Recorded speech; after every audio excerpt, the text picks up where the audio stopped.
Ish haqqi qay tartibda hisoblanadi? Keling mutaxassisdan javob olamiz. Mehnat qonunchiligiga asosan xodimlarga ish haqi to'lash muddatlari jamoa shartnomasida yoki ichki hujjatlarda, ular mavjud bo'lmaganda esa xodim bilan tuzilgan mehnat shartnomasida shart qilib belgilangan muddatlarda belgilanadi hamda yarim oyda kamida bir marta amalga oshirilishi lozim. Xodimlarga ish haqi to'lash muddatlari qoida tariqasida 16 kundan ko'p bo'lmagan tanaffus bilan ikki qismga bo'lib amalga oshiriladi. Xususan, bonak, ya'ni avans hamda qolgan qism miqdorida.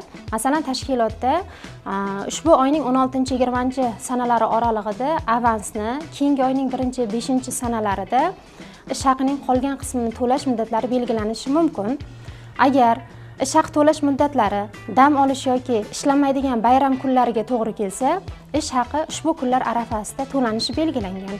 Bundan tashqari, ish beruvchi agar ish haqini to'lash muddatlarini kechiktirsa, xodimlar oldida Mehnat kodeksi 333-moddasida belgilangan tartibda va miqdorda moddiy javobgar bo'ladi. Misol uchun, xodimlarga asosiy ish haqini to'lash keyingi oyning 5-sanasiga belgilangan bo'lib, ish beruvchi ushbu muddatni 5 kunga kechiktirsa, har bir kechiktirilgan kun uchun belgilangan miqdorda foizlar hisobida kompensatsiya to'lashga majbur bo'ladi.